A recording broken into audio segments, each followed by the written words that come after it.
भाई जो गुरु वचन पे डट गे, कट गे फंद 84 के। इस मालिक की महिमा। परमात्मा कबीर जी कहा करते, निरंजन बन तेरा दरबार। यहाँ तनिक नहीं सच्ची बात कहते, न्याय का काम नहीं कह कबीर सुनो वे साधो, यहाँ सब उल्टा गया। इस सच्चे ने तो झूठा बताओ मुझे, कबीर साहब कहते थे, अरे झूठों का एतबार सरेआम कहा करते, पर कौन माने, उनको ज्ञान नहीं था।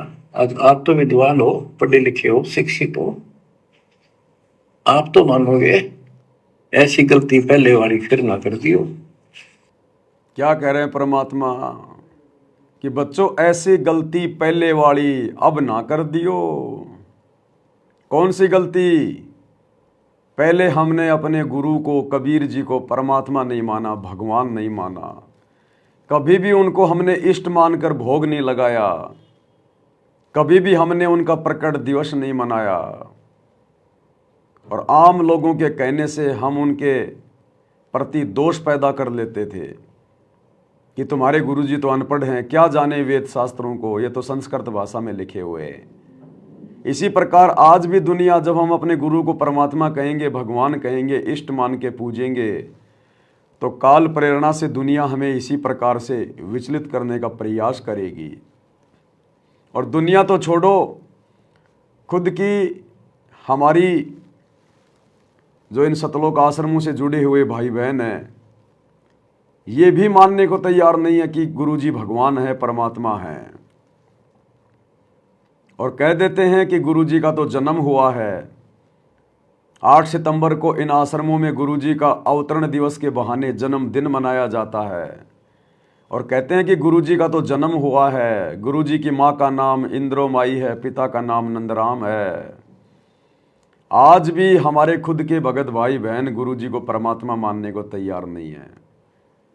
और जब हम सत्सेवक भाई बहन 8 सितंबर को अपने गुरुजी का जन्मदिन ना मनाकर सतगुरु प्रकट दिवस मनाते हैं कि गुरुजी प्रकट हुए हैं, सतगुरु कभी माँ से जन्म नहीं लेता, ना सतगुरु जननी जने जाके माना बाप, पिंड ब्रह्मंड से रहित है ना वहाँ तीनों ताप। तो हमारे खुद के लाखों की संख्या में सतलोक आश्रमों से जुड़े हुए भगत भाई बहन इस कड़वी सच्चाई को स्वीकार नहीं कर पाते और कह देते हैं कि तुम तो मूर्ख हो सत्सेवक, तुम गुरुजी को भगवान कह रहे हो, परमात्मा कह रहे हो। अरे गुरुजी तो परमात्मा के दास हैं, परमात्मा के अवतार हैं। तो गुरुदेव कह रहे हैं बच्चों अब ये गलती फिर ना कर दियो 650 साल पहले वाली। तो 650 साल पहले हमने एक ही सबसे बड़ी गलती करी थी कि हमने अपने गुरु को, कबीर जी को परमात्मा नहीं माना, और वही गलती 90% संगत आज कर रही है। जब वही कबीर परमात्मा आज धरती पे आ गया सतगुरु रूप में, क्योंकि उनके बिना तो कोई ज्ञान दे ही नहीं सकता, उस कबीर परमात्मा के बिना तो सृष्टि में कोई सत्संग कर ही नहीं सकता।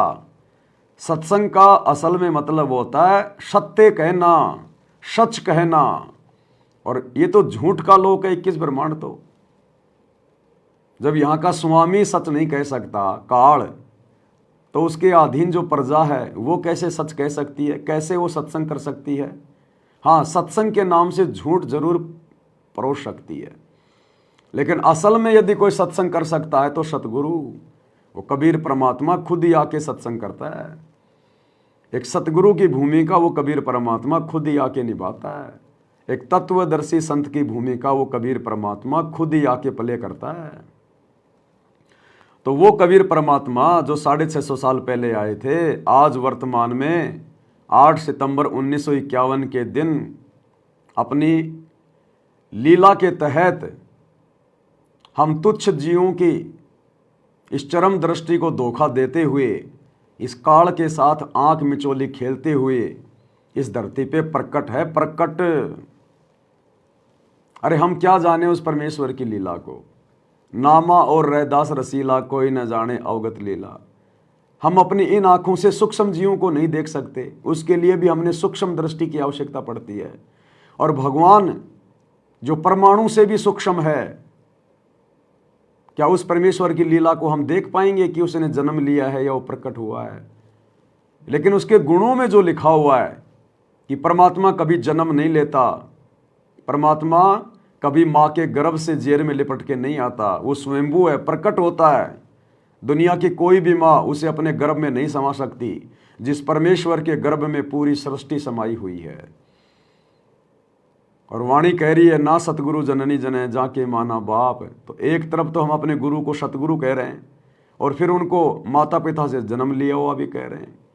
तो हम तो दो नावों की सवारी कर रहे हैं, दो नावों की सवारी। और दोगली भक्ति करने वाला कभी मोक्ष प्राप्त नहीं कर सकता। तो वो कबीर परमात्मा आज हमारे गुरु जी के रूप में धरती पे प्रकट हैं। ये सत्य ज्ञान वही परमात्मा दे सकता है, दूसरा कोई मुंह भी नहीं खोल सकता यहाँ काल के खिलाफ। ये जानते भी नहीं काल कौन है, क्या है, कहाँ रहता है, मुंह क्या खोलेंगे। और खोल दिया तो मुंह फोड़ देता है ये काल। और आज हमारे गुरुदेव भगवान उनकी छाती पे बैठकर ये सत्य ज्ञान का प्रचार कर रहे हैं और उनकी आड़ में आप और हम भगत भाई बहन प्रचार कर रहे हैं। और हमारा बाढ़ भी वाका नहीं कर पा रहा कोई यहाँ की शक्ति। इसलिए गुरु परमात्मा है, गुरु परमेश्वर है।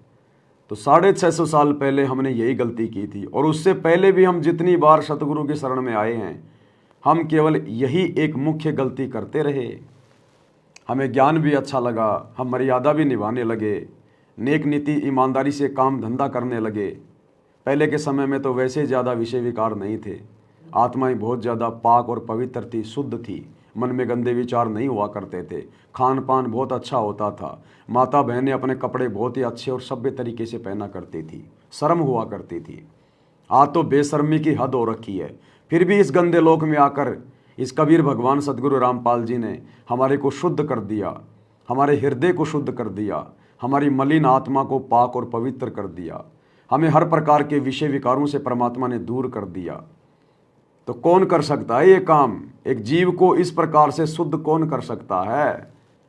वही कर सकता है जिसकी हम आत्मा हैं, वो परमात्मा। तो आज हमारे खुद के 90% भाई बहन जो आश्रमों से जुड़े हुए हैं, वे भी अपने गुरु को परमात्मा मानने को तैयार नहीं है। इसलिए हम भाई और बहनों युगों युगों से धोखा खाते आ रहे हैं, हम मोक्ष प्राप्त नहीं कर पा रहे। अब की बार परमात्मा ने हमारे को फाइनल स्टेज पे लाके खड़ा कर दिया। फाइनल परीक्षा है हमारी, फाइनल। अगर पास हो गए तो पक्की नौकरी, अन्यथा फिर हम लोग डगमग हो जाएंगे। तो गुरुदेव कह रहे हैं बच्चों, अब की बार वो गलती ना कर दियो तुम 650 साल पहले वाली। कौन माने? उनको ज्ञान नहीं था। आज आप तो विद्वान हो, पढ़े लिखे हो, शिक्षित हो, आप तो मानोगे ऐसी गलती पहले वाली फिर ना कर दियो। सारे फाउल पॉइंट बता दिया। भाई जो गुरु बचन पे डट गए, कट गए फंद 84 के, कट गए फंद 84 के, कट गए फंद 84 के।